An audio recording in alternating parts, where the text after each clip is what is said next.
arrepender e clamar pelo seu perdão. O olhar de porco é assim, ó. O porco, ele é um animal que ele não tem articulação. Essa articulação, ele não consegue articular este movimento. Ele não consegue fazer isso, ele não consegue olhar para o céu. Então, muitas vezes, certas denominações, certos líderes religiosos, eles vão trabalhar influenciados pelo próprio espírito do anticristo, como diz o apóstolo João em uma das suas epístolas, que o espírito do anticristo já está aí no mundo.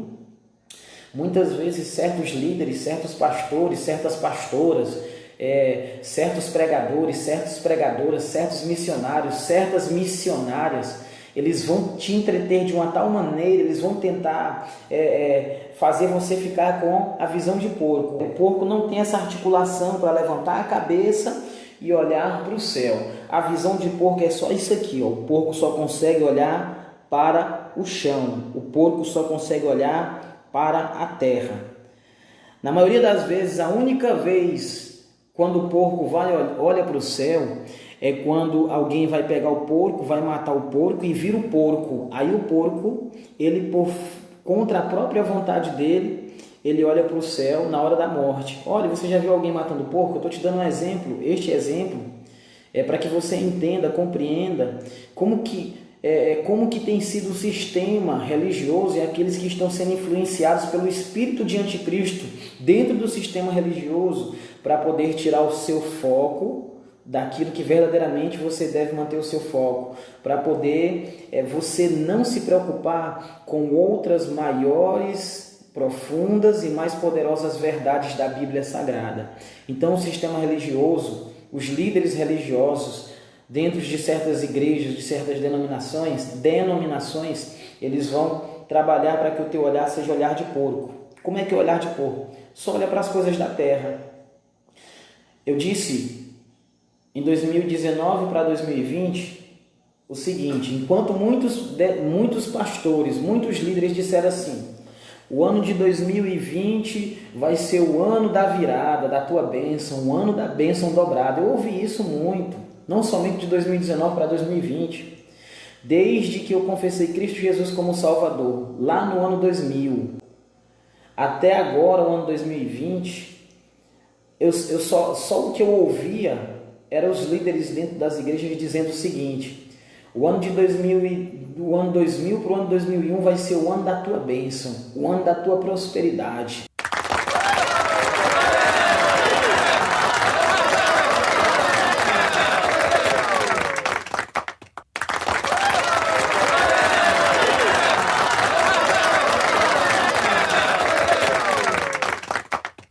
O ano da tua vitória financeira.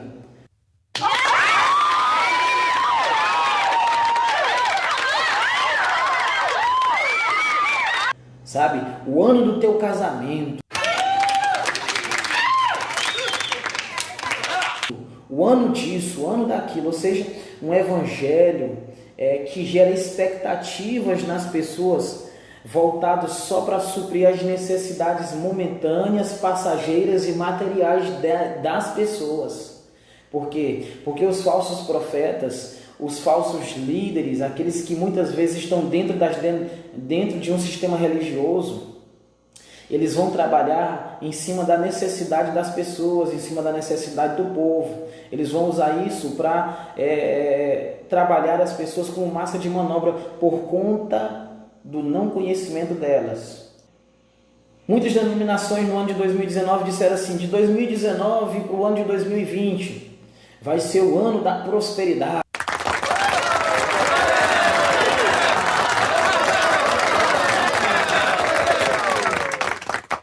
O ano da bênção, o ano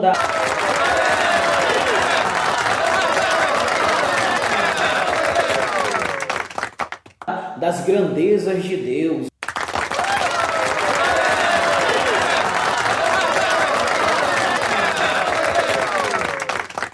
O ano das grandezas de Deus.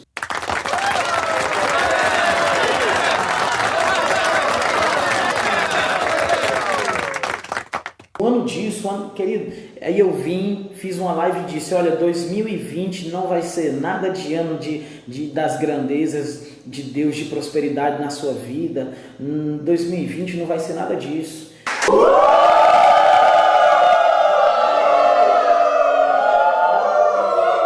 Eu provei biblicamente que 2020, biblicamente, o ano de 2020 seria o ano 40. Eu provei biblicamente em uma live que 2020 seria o ano 40. E aí eu fiz um cálculo. Se você pega, basta fazer um cálculo simples, não precisa ser bom de matemática, ser um expert em matemática, não precisa ser, para você pegar o ano 2020, os algarismos numéricos 2020, 20, coloca no meio dos dois 20, o 20 inicial e o 20 final, você coloca o sinal de mais, você vai fazer uma continha, 20 mais 20 igual 40. 2020, então, é o ano 40. E profeticamente e biblicamente, 40, o número 40 na Bíblia, ele está associado a acontecimentos, a situações ruins.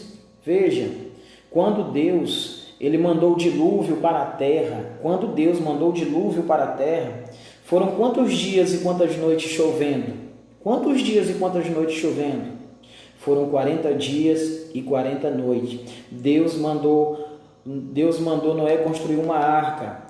E nessa arca Deus mandou Noé e sua família entrar, e um casal de animais de cada espécie. Dos puros, os animais puros, eles entravam de 7 em 7, e os impuros entravam de 2 em 2. Deus mandou Noé construir uma arca, e o que foi que fizeram na época de Noé? Ficaram zombando de Noé. Constrói uma arca, Noé, porque eu vou mandar um dilúvio, porque a humanidade, o homem, ele contaminou a terra está cheia de pecado, o pecado do homem está fedendo diante das minhas narinas. Então Deus mandou Noé construir a arca, e aí Deus disse, foi 40 dias e 40 noites de dilúvio, 40 dias e 40 noites de dilúvio, e o povo zombando, assim como as pessoas têm zombado da gente. Eu creio que aqui em Teresina muitos devem conhecer o presbítero Valério, o irmão Valério. Ele fica lá na Riachuelo pregando. Quantas pessoas durante muitos anos não passaram zombando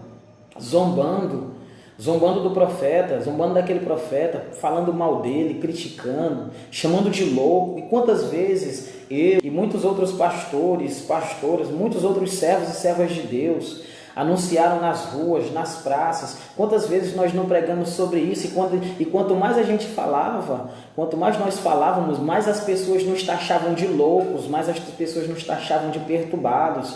As pessoas ficavam achando que nós estávamos falando sobre uma coisa que nunca existiria, que nunca aconteceria. As pessoas olhavam para aquilo que a gente pregávamos e pregamos, as pessoas olhavam para tudo que a gente pregava e pregamos como ficção científica. O que? Apocalipse. Isso aí, ficção científica, nunca vai existir. Zombaram de Noé, zombaram de nós, e olha a situação que nós chegamos. Olha a situação que nós chegamos. Veja aí, olha a situação que nós chegamos. O mundo inteiro teve que ficar dentro de casa. O mundo, as pessoas do mundo inteiro. As pessoas estão aí angustiadas, apavoradas. As pessoas estão com medo de sair. Olha aí. É ou não é aquilo que Noé pregou? É ou não é aquilo que os profetas no passado pregaram? É ou não é aquilo que nós muitas vezes pregamos e vamos continuar pregando? É 2020 cronologicamente, no nosso calendário, no calendário dos homens, mas biblicamente, profeticamente, é o ano 40, é o ano de preparo. Foram 40 dias e 40 noites chovendo. Moisés passou 40 dias e 40 noites no monte.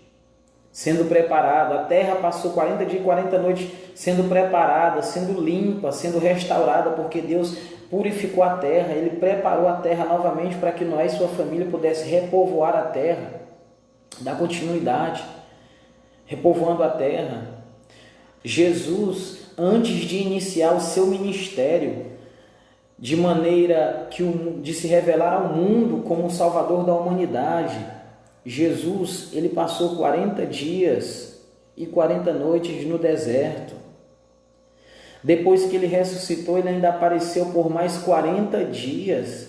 E daí por diante você vai ver o número 40 na Bíblia se associando na maioria das vezes com acontecimentos o tempo de preparo. Então 2020 é o ano 40. Eu falei isso numa live no final do ano passado, que não era nada de ano de prosperidade, ano de bênção dobrada, ano de grandezas de Deus. O povo tentando botar na cabeça das pessoas, tentando tirar o foco das pessoas. Ei, eu sei que todos nós precisamos de ter um bom carro, uma boa casa, precisamos de ter um bom emprego, precisamos ser felizes no relacionamento, no casamento. Mas, queridos, todas essas coisas aí, elas são passageiras, tudo isso são coisas passageiras. O nosso foco maior não é a terra, o nosso foco maior não são as coisas da terra, o nosso foco maior são as coisas do céu, são as coisas de Deus, são as coisas da glória.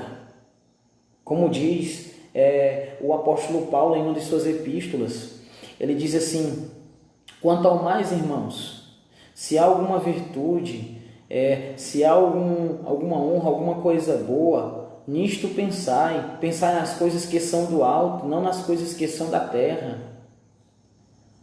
Ou seja, o nosso foco é o reino dos céus.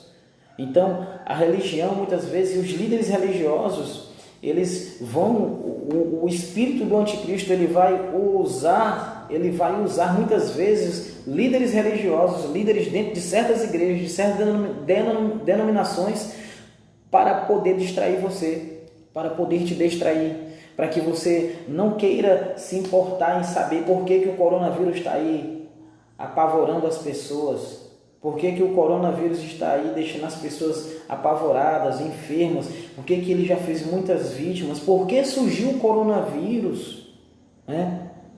Então, o sistema religioso muitas vezes vai agir de maneira a poder te iludir, te enganar.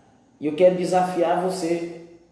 Se você faz parte de uma denominação, de uma igreja, em que você analisa e vê que o sistema religioso, o sistema bíblico daquela igreja, ele não está de acordo com as escrituras sagradas, eu te desafio a procurar outro lugar em que a verdade ela é pregada. E não tenha medo de maldição, porque maldição de falso profeta, maldição de falso mestre não pega em você. Não podem amaldiçoar aquele que já é abençoado por Deus. Peça com licença, saia na bênção, mas não fique submisso debaixo da autoridade de um falso profeta, de um mentiroso que está distraindo você, dizendo para você que as coisas vão melhorar, quando o próprio Jesus Cristo está dizendo que o mundo ele só tende a piorar. Mateus 24, 25 e 26. E só é possível nós conhecermos a vontade de Deus se nós vivermos Oséias 4, 6. Buscarmos conhecimento do Senhor. Existe outra passagem da palavra de Deus que diz assim: conheçamos e prossigamos em conhecer a Deus. Ou seja, conheçamos, busquemos conhecimento, prossigamos no conhecimento, vamos dar continuidade. Em que? No conhecimento sobre o Senhor, sobre as coisas de Deus, sobre o reino dos céus, sobre o reino de Deus, sobre as verdades da palavra de Deus. Eu quero aqui chamar a sua atenção para o capítulo de número 2 do profeta Sofonias. Veja só, 2, versículo de número 1 ao 2, diz assim: Congrega-te, ó nação que não tens pudor. Pudor significa decência. Existe outra definição também mais conhecida como vergonha. Pudor também significa vergonha. Então, veja, essa nação ela pode ser identificada. Que nação é essa sem pudor? Eu pergunto a você sabe que nação é essa sem pudor? De Sofonias, capítulo de número 2. Que nação é essa sem pudor? Vamos refletir um pouco. Olhe para o nosso país, olhe para o Brasil. Como que as pessoas fora do Brasil mais conhecem o Brasil? Quando o chinês, quando o francês, quando o americano, quando o japonês, quando o italiano, quando o alemão olha para o Brasil, qual é a primeira coisa que eles pensam?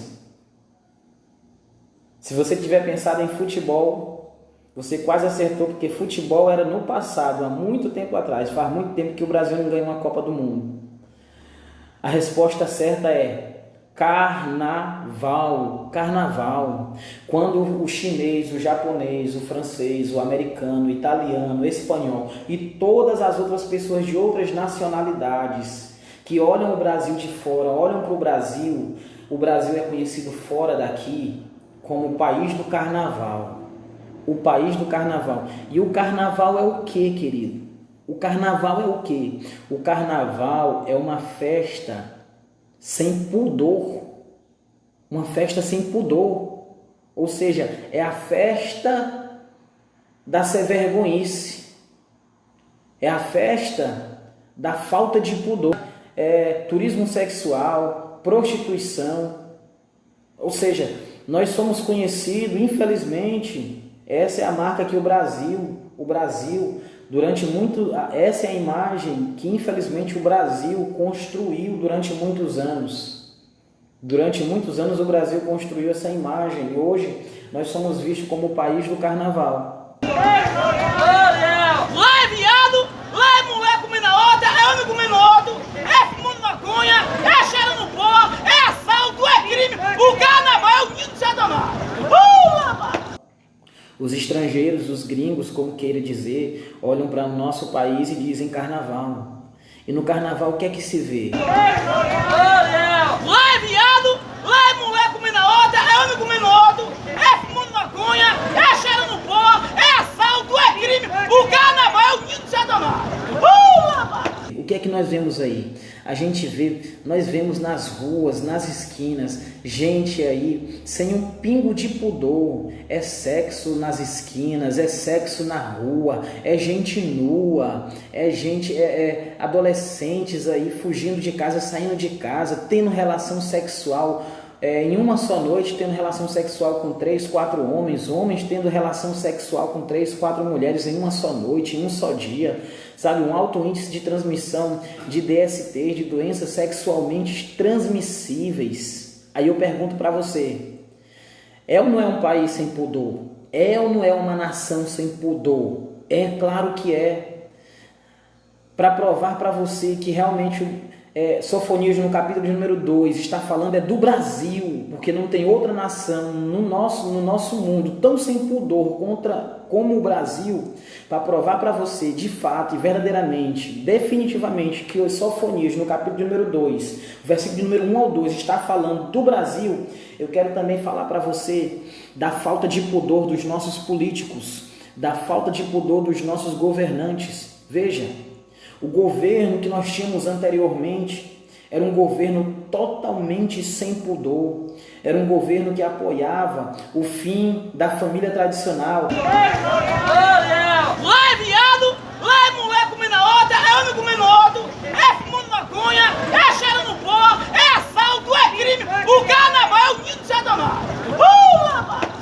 Homem e mulher, pai e mãe. Era um governo que apoiava o kit gay nas escolas. Era um governo que apoiava o casamento entre 2 homens, o casamento entre 2 mulheres. Quem quiser fazer isso, que faça.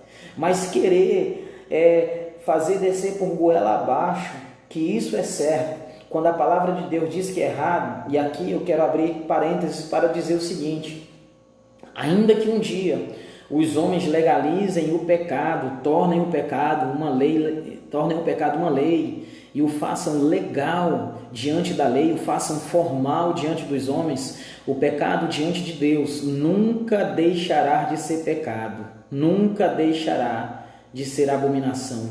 nunca deixará de feder, de ter odor. Ainda que os homens legalizem o pecado diante de Deus continuará sendo ilegal. Então, o que nós temos visto aí? Nós temos um sistema político no nosso país totalmente sem pudor. Um sistema político onde a maior parte dos políticos a maior parte, existe uma minoria dos políticos que tem vergonha, que tem pudor. Existe uma minoria deles, mas a maior parte do sistema político do nosso país, ele não tem pudor.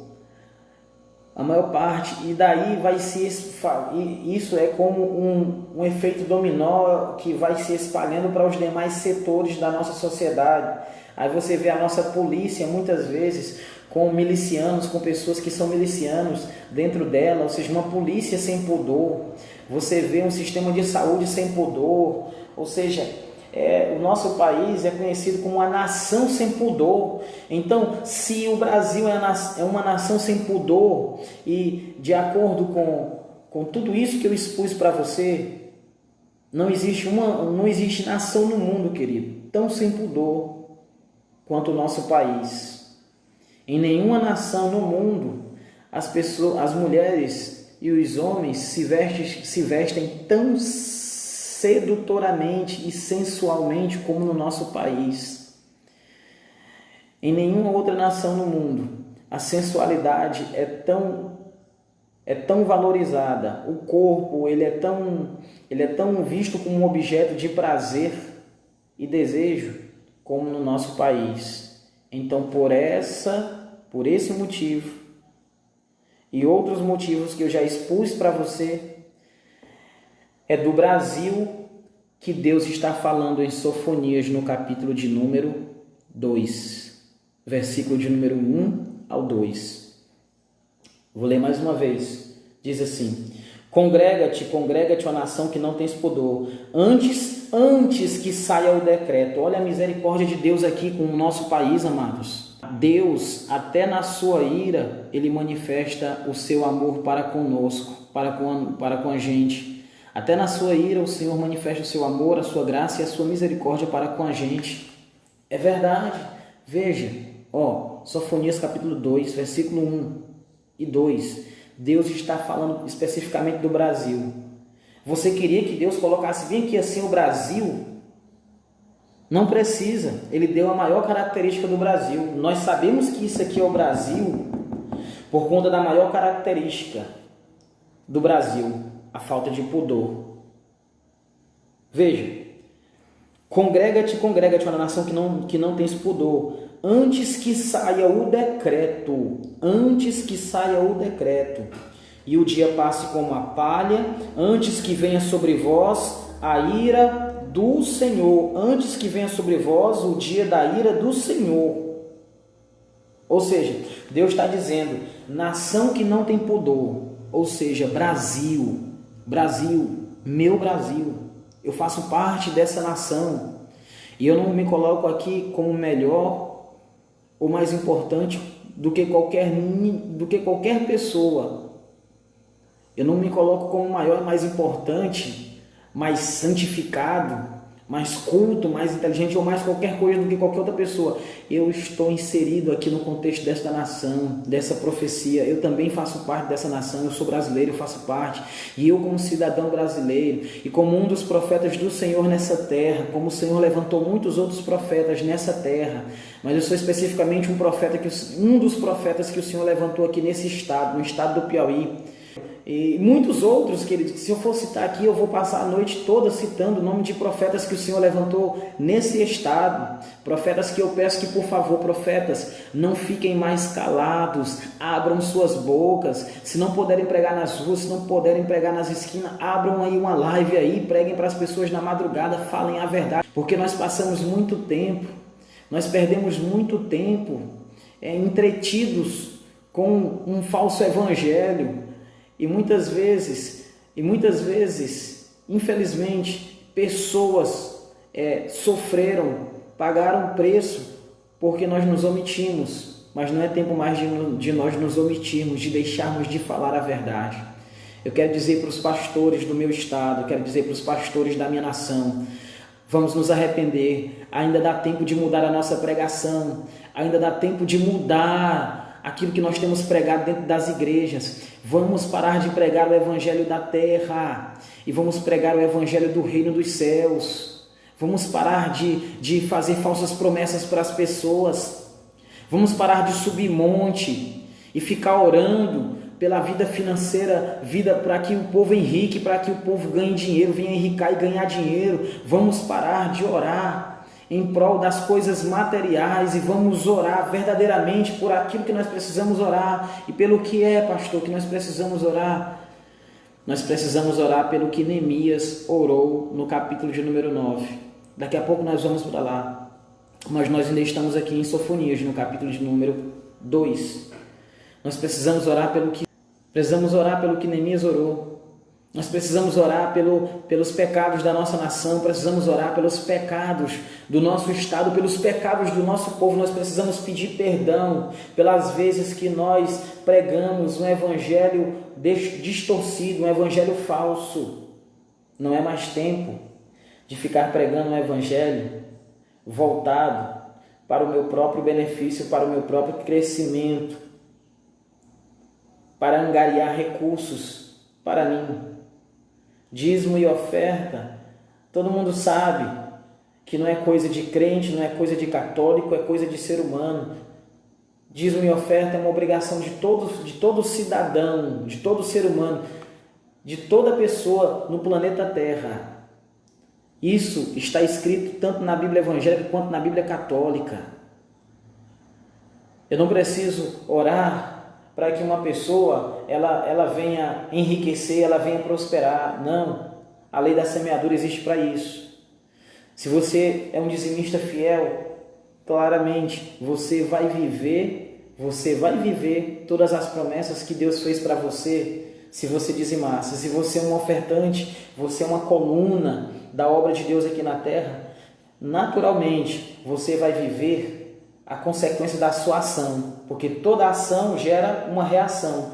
Se a sua ação é ser fiel a Deus, abençoando e ajudando a obra de Deus aqui na terra, por meio daquilo que você ganha, a reação é que você viva as promessas de Deus. Então eu não vou precisar orar para que você prospere, porque naturalmente vai ser uma reação natural você ser abençoado. A reação vai ser em resposta à sua ação de dizimar. A reação vai ser em resposta à sua ação de ofertar. Entendeu? Então, é por isso que não há necessidade de eu subir um monte para ficar orando para você enriquecer.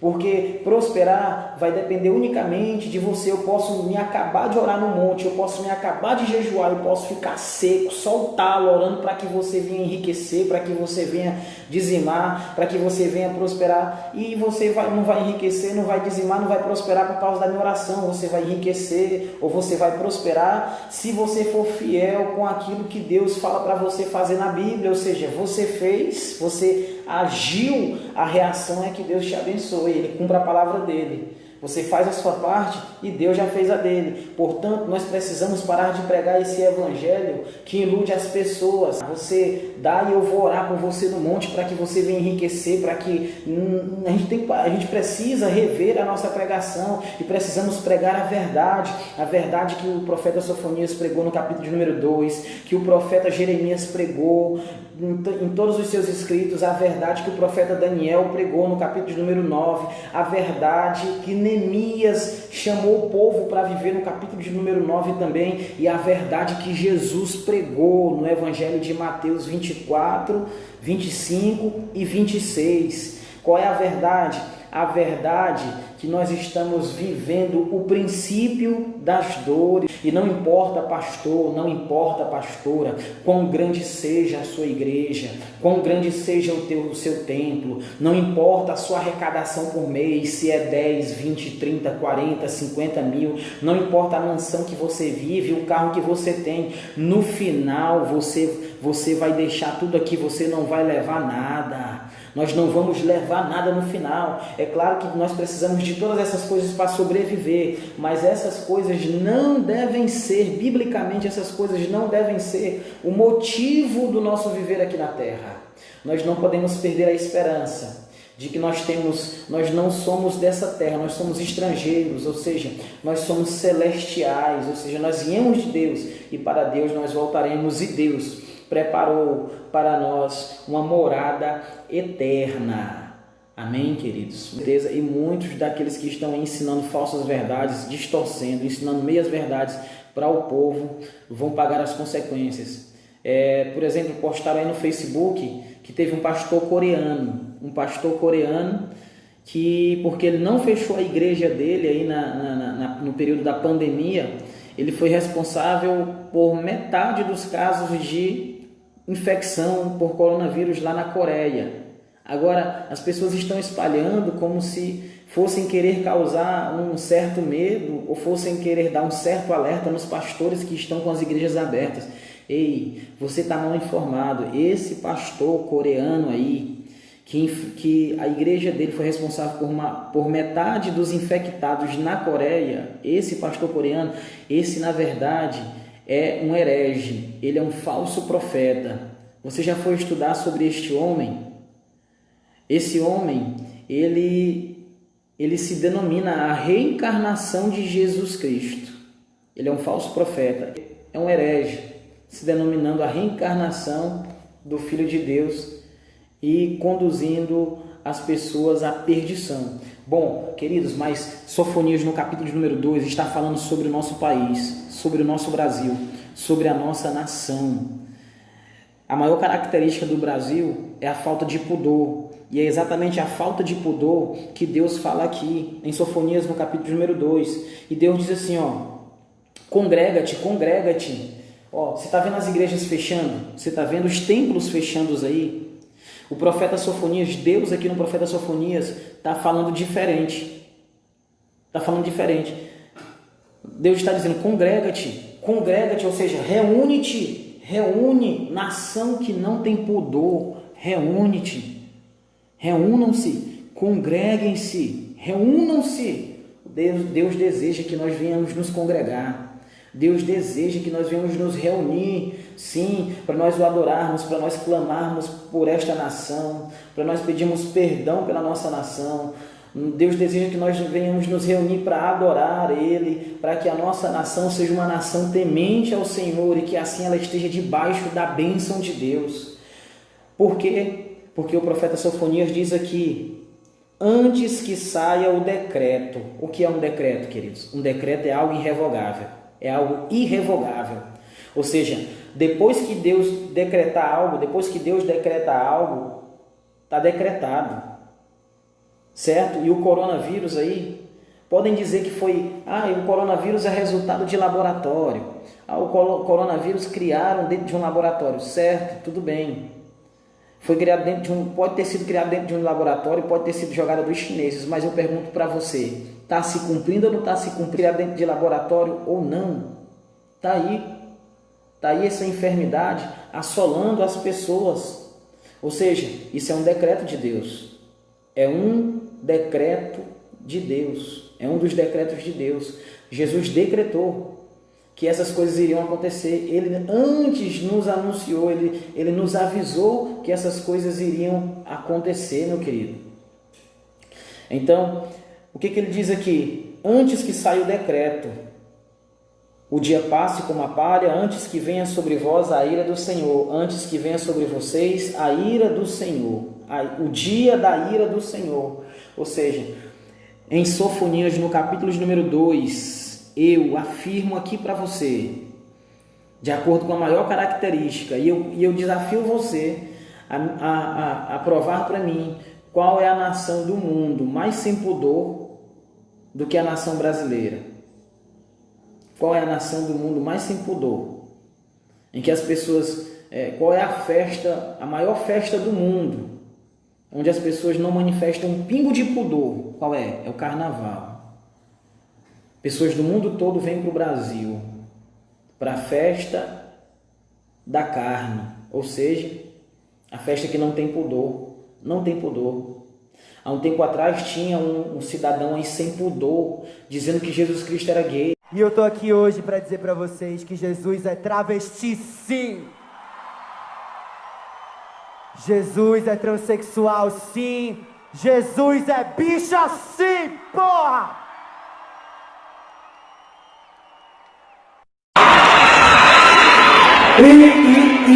Jesus é travesti, eu quero ouvir, pô! Jesus é travesti. Viva Renata Carvalho, Jesus Cristo, Rainha dos céus. Arte é pro futuro. Esses fundamentalistas não vão passar.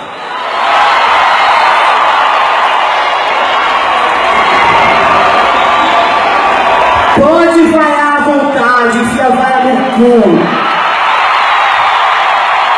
Jesus Cristo é gay, Jesus Cristo é gay. Ele gritou, Jesus Cristo é gay, gritou. Meu irmão, pelo amor de Deus.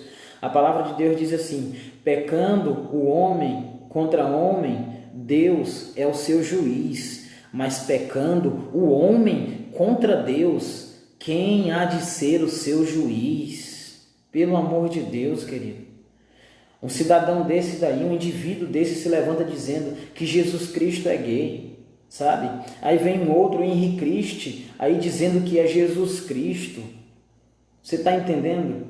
Então, são tantas coisas, são tantas afrontas do nosso país. Aí vem o carnaval de 2020. Eu nem acompanho essas coisas, mas eu vi muitas imagens do carnaval. Eu vi em um certo carnaval, não sei se foi de 2019 ou se foi de 2020, que uma pessoa encenou que era Jesus Cristo e ela foi arrastada. Essa pessoa foi arrastada pelo diabo no meio da rua, foi arrastada pela rua, como se o diabo estivesse vencendo Jesus e como se Jesus fosse um pobre, miserável, desfavorecido de poder e glória.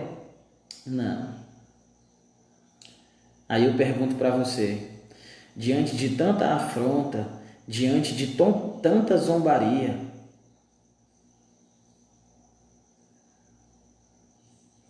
era o mínimo que isso, era o coronavírus chegar até o nosso país, era o mínimo que poderia acontecer. E ainda mesmo assim, é Deus manifestando a graça, o amor e a misericórdia dele. Porque ele diz assim: congrega-te, ó nação, que não tens pudor, antes que saia o decreto e o dia passe como a palha, antes que venha sobre vós a ira do Senhor. Você está entendendo, amados? Em Sofonias 2, o Senhor está pedindo para o Brasil. Aqui não tem profetada não, eu não estou com profetada não, eu estou te mostrando uma referência bíblica, eu estou te mostrando uma passagem bíblica, eu não estou aqui falando para você. Obrigado, Diácono, ele foi de 2019 para 2020, obrigado, foi desse carnaval e a zombaria. Eu não estou aqui dizendo para você bater aqui a mão e eita que o Senhor te diz, eita, o Senhor vai isso e isso. Não estou aqui com essa enganação para você não, com espírito de engano para iludir você, para poder afagar a tua alma, afagar você no seu momento de angústia e aflição com mentiras, não. Eu estou aqui mostrando para você a verdadeira solução e a verdadeira saída. A verdadeira solução está na Bíblia Sagrada, na Palavra de Deus. Você quer ouvir Deus falar com você? Quer ouvir Deus falar com você? Para de ficar buscando resposta de Deus em homens no Facebook, em lives de revelação desses falsos profetas que aí estão. Porque aqui eu quero repetir um dado que eu venho repetindo. Em 100 anos Deus falou com Abraão 5 vezes só. Em 100 anos, Abraão, a Bíblia chama de amigo de Deus, um homem que era amigo de Deus. Amigo de Deus. Amigo de Deus. Abraão era um homem chamado amigo de Deus. E em 100 anos, Deus falou com Abraão 5 vezes. 5 vezes. Com Moisés, Deus falou mais vezes do que Abraão para comunicar ao povo. E ainda assim, Deus falou com Abraão e com Moisés em grandes intervalos de anos. Deus falava, mas com esse povo que é profeta de Facebook, eles ouvem a voz de Deus e Deus fala com eles toda hora, mas eu tenho certeza que não é o Deus de Abraão, o Deus de Isaac, o Deus de Israel. Tenho certeza. Aí eu faço a pergunta aqui, esses profetas de Facebook que recebem revelação aí, por que nenhum deles revelaram aí sobre esse coronavírus, sobre tudo que nós estamos passando? Diga aí. É claro, porque nenhum deles, como diz o profeta Jeremias, nenhum deles esteve no conselho do Senhor. Por isso eles passam falsas visões, eles passam falsos sonhos, falsas profecias que geram falsas expectativas no coração das pessoas, que iludem as pessoas. E o nosso propósito aqui não é esse. Eu estou mostrando para você o Brasil na Bíblia, em Sofonias, no capítulo de número 2, no versículo de número 2. Deus está falando com o nosso Brasil, Deus está falando com o Brasil. Essa é uma profecia para o Brasil, essa é uma profecia para a nossa nação. Deus está nos dando tempo, Deus está chamando a nossa atenção, Deus está chamando a sua atenção para um tempo de mais relacionamento com Deus. Pare e tenha mais tempo para falar com Deus, mais tempo para orar a Deus. Reúna a sua casa, a sua família, busque a Deus, procure uma igreja onde realmente a palavra de Deus ela é pregada com autenticidade, com fidelidade, e comece a se congregar, porque é isso que o Senhor está dizendo em Sofonias, no capítulo de número 2. Congrega-te, ó nação que não tens pudor. Brasil, congrega-te.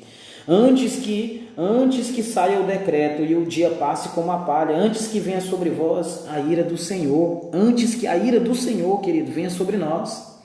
Então, aqui é o seguinte, eu não quero ser portador de más notícias, mas o que eu tenho para dizer, eu tenho que fazer eu tenho que cumprir com a minha obrigação como profeta dessa geração.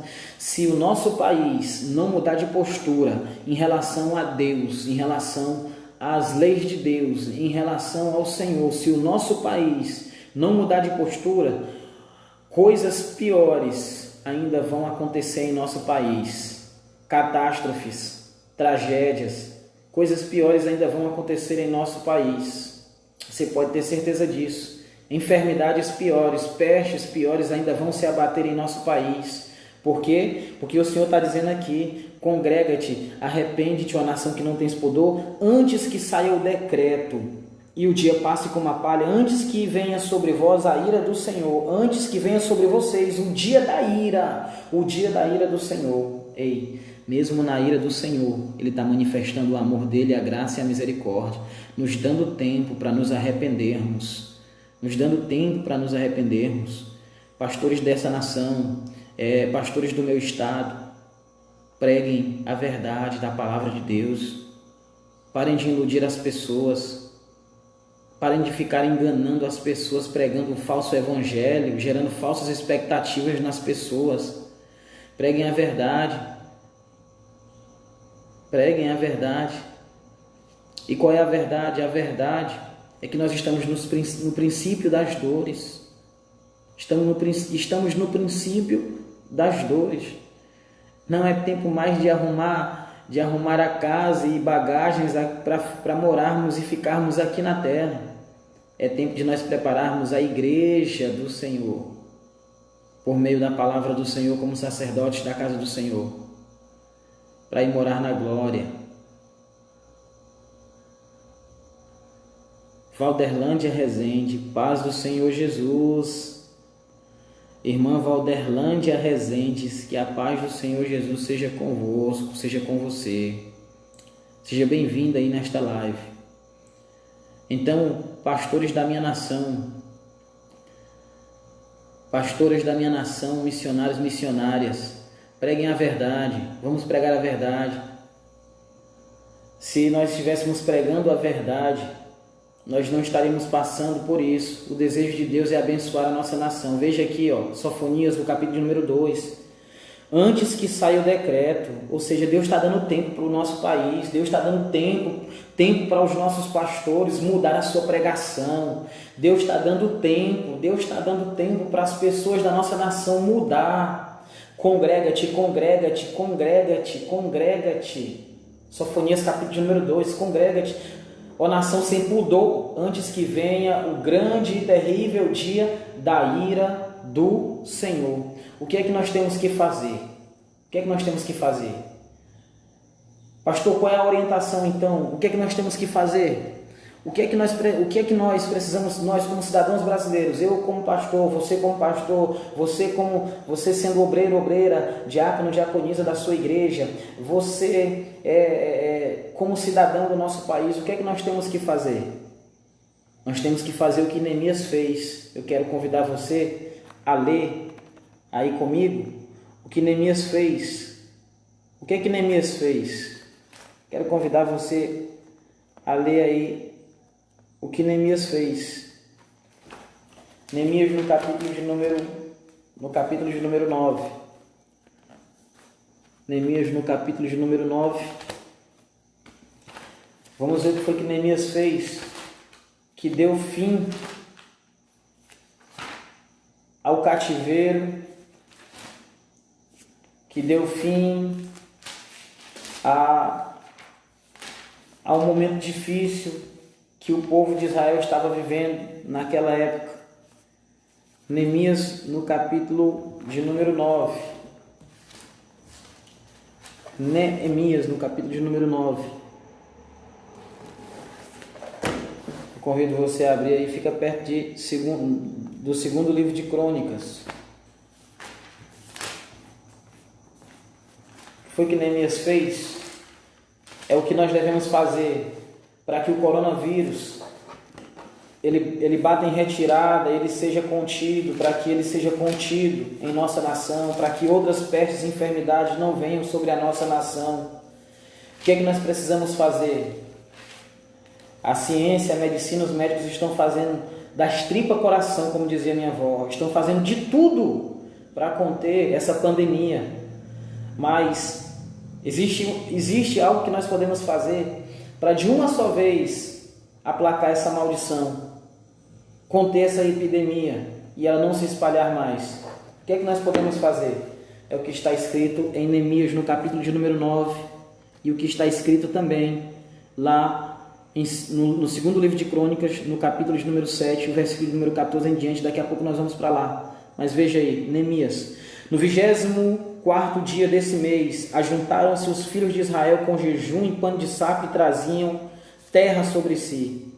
Os da linhagem de Israel apartaram-se de todos os estrangeiros, puseram-se em pé e confessaram os seus pecados e as iniquidades de seus pais. Confessaram os seus pecados e as iniquidades de seus pais. Veja só, levantando-se no seu lugar, leram o livro da lei do Senhor, o seu Deus. Uma quarta parte do dia, em outra quarta parte, confessaram os seus pecados e adoraram ao Senhor, seu Deus. Em pé, nos degraus, estavam os levitas, Jesua, Bania, Cadmiel, Sebanias, Buni, Rebias, Buni, Sebias, Bani, Kenani, os quais clamaram em alta voz ao Senhor, seu Deus. E os levitas Jesua, Cadmiel, Bani, Rasbaneias, Serebias, Rodias, Sebanias e Petaquias disseram: levantai-vos, bendizei ao Senhor, o vosso Deus, de eternidade em eternidade. Bendito seja o seu nome, glorioso seja ele exaltado sobre toda a bênção e louvor. Só tu, Senhor, és Senhor. Só tu és Senhor. É isso que a nossa nação precisa fazer. Reconhecer que só Deus é o Senhor. Meu irmão, a nossa nação é uma das nações mais idólatras do mundo. É uma das nações mais idólatras do mundo. Aí decretaram que o nosso país tem até uma padroeira. Ei, a padroeira do Brasil, o padroeiro do Brasil não é outro senão o Senhor Deus, o Senhor Jesus. Então, vamos renunciar aos padroeiros, às padroeiras e reconhecer, como diz lá em Atos, no capítulo de número 12, lá em Atos, no capítulo de número 4, na verdade, 4:12, Pedro diz assim: porquanto não há nenhum outro nome pelo qual devamos ser salvos, senão o nome de Jesus Cristo. Nenhum outro nome dado em cima no céu, nem embaixo na terra, pelo qual nós devamos ser salvos, senão o nome de Jesus Cristo. Ou seja, a nossa nação precisa reconhecer que só existe um Deus e que nós só podemos ter acesso a Ele por meio do seu Filho Jesus Cristo. Não há nenhum outro meio legal, direto, de acesso a Deus, senão Jesus Cristo. Ele disse assim: eu sou o caminho, a verdade e a vida. Jesus diz: eu sou o caminho, a verdade e a vida. Ele está dizendo assim, ó, se ele não fosse o caminho, a verdade e a vida, o único e exclusivo caminho, a verdade e a vida, ele diria assim: eu sou o caminho, a verdade e a vida, mas tem o atalho fulano, o atalho cicrano, o atalho belcrano. Vocês podem pegar outro atalho também. Vocês podem também vir até Deus por meio de uma intercessora. Vocês podem vir até Deus também por meio de um intercessor ou por meio de um padroeiro, de uma padroeira. Senão Jesus teria dito isso, meu irmão. Mas ele disse assim: eu sou o caminho, eu sou o caminho. Ninguém vem ao Pai senão por mim, a não ser por mim. Foi Jesus que disse isso. Então, o que Neemias reconhece aqui é assim: só tu és Senhor, fizeste o céu dos céus e todos os seus exércitos, a terra e tudo o que nela há, os mares e tudo o que neles há. Quem fez os mares foi Deus, não foi nada de Iemanjá, não. Não foi nenhuma Iemanjá, nenhuma entidade aí de qualquer religião. Os mares, quem fez foi Deus. Não foi Poseidon, não foi Iemanjá, não foi nenhuma outra pessoa que fez o mar quem fez foi Deus.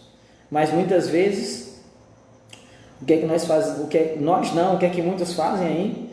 Muitos pegam, fazem oferendas, jogam garrafa dentro do mar, jogam carro dentro do mar, jogam roupa dentro do mar, poluindo o mar. O nosso Deus não precisa desse tipo de oferenda.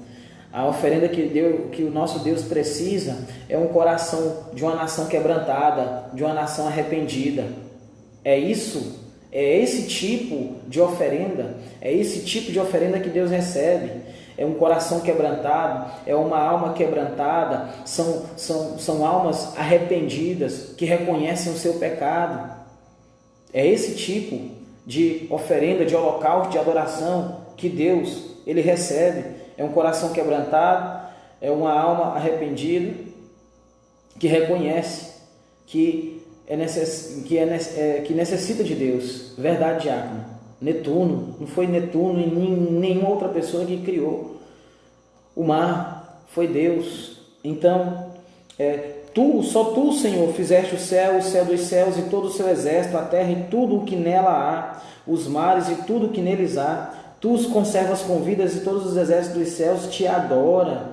Tu és o Senhor, o Deus que elegeste a Abraão e o tiraste de Ur dos caldeus e lhe deste o nome de Abraão. Achaste o seu coração fiel na tua presença e fizeste com ele a aliança de que darias à sua descendência a terra dos cananeus, dos heteus, dos amorreus, dos ferezeus, dos jebuseus e de todos os outros e dos gigazeus. Cumpriste as tuas promessas porque é justo. Ou seja, Neemias vem fazendo uma confissão de pecados aqui. No versículo número 37, olha o que Neemias diz: por causa dos nossos pecados, ela multiplica os seus produtos para os reis que puseste sobre nós. Segundo a sua vontade dominam sobre nós os nossos corpos e sobre os nossos gados. Estamos em grande angústia. Por causa de tudo isso, fizemos uma firme aliança e a escrevemos. Você está entendendo? Neemias reconhece que o que a nação de Israel precisava fazer era confessar os seus pecados. Pela tua grande misericórdia, versículo 31. Porém, não destruíste nem desamparaste, pois és um Deus clemente e misericordioso. Portanto, agora, ó nosso Deus, ó Deus grande, poderoso e temível, que guarda a aliança e a misericórdia, não desconsidere toda essa aflição que nos sobreveio, a nós, aos nossos reis, aos nossos príncipes, aos nossos sacerdotes, a nossos profetas, aos nossos pais e a todo o povo, desde os dias dos reis da Assíria até o dia de hoje. Olha só, querido, versículo 31 ao 32, Neemias ele descreve aqui exatamente o que nós estamos vivendo. Olha, portanto, agora o nosso Deus, o Deus grande, poderoso e temível, que guarda a aliança e a misericórdia, não desconsidere toda a aflição que veio sobre nós.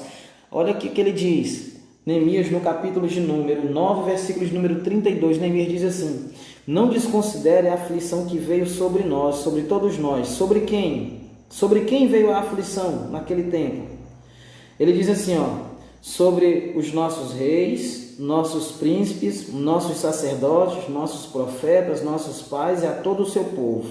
Ou seja, a gente vê aí os presidentes de todas as nações, governadores, pessoas de grande poder financeiro, poder aquisitivo, pastores, pastoras, missionários, profetas, crianças, padres, bispos, presbíteros e todos os tipos de títulos políticos, seculares e eclesiásticos estão reclusos dentro de casa, em aflição. O mundo está vivendo um momento de aflição, uma aflição que se abateu sobre toda a humanidade.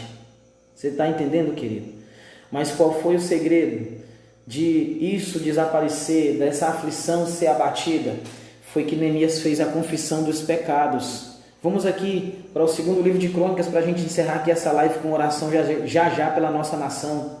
Segundo livro de Crônicas, segundo livro das Crônicas, melhor dizendo, capítulo de número 7, versículo de número 14. Veja, segundo livro das Crônicas, capítulo de número 7, versículo de número 14. Está aqui o segredo final, é o que eu e você precisamos fazer. O que você pastor, o que você pastora, o que você sacerdote, o que você profeta, o que você obreiro, obreira, diácono, diaconisa, o que você irmão, o que você irmã, o que você padre, o que você bispo, não importa a sua religião.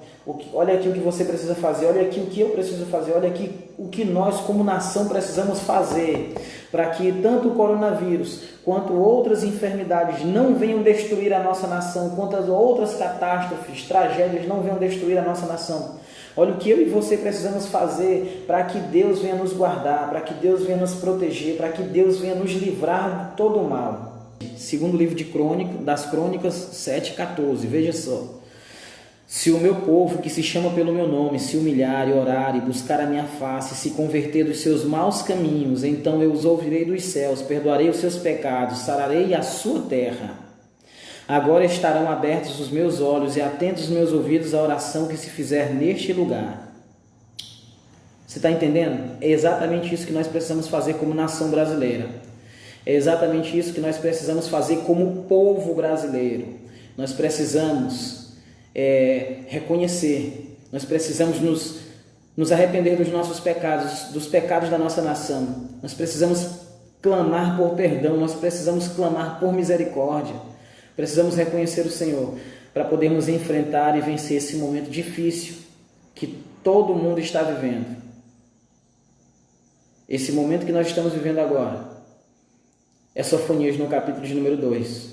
É Deus dizendo, congrega-te. Porque em Apocalipse 3,10, ele diz assim, Apocalipse 3,10, o Senhor diz assim, porquanto guardaste a palavra da minha perseverança, eu te guardarei do grande mal, ou seja, da grande prova que virá sobre todo o mundo para testar todos os habitantes da terra. Apocalipse 3,10, o Senhor diz isso. Ele guarda, querido, aqueles que perseveram, aqueles que guardam a sua palavra, aqueles que o temem e aqueles que praticam aquilo que ele pede. Bem-aventurados sois vós, quando vos injuriarem e perseguirem, e mentindo disserem todo o mal contra vós, por minha causa. Exultai e alegrai-vos, porque é grande o vosso galardão nos céus. Porque assim perseguiram os profetas que foram antes de vós. Vós sois o sal da terra, e se o sal for insípido, para nada mais presta, senão para se lançar fora e ser pisado pelos homens. Vós sois a luz do mundo.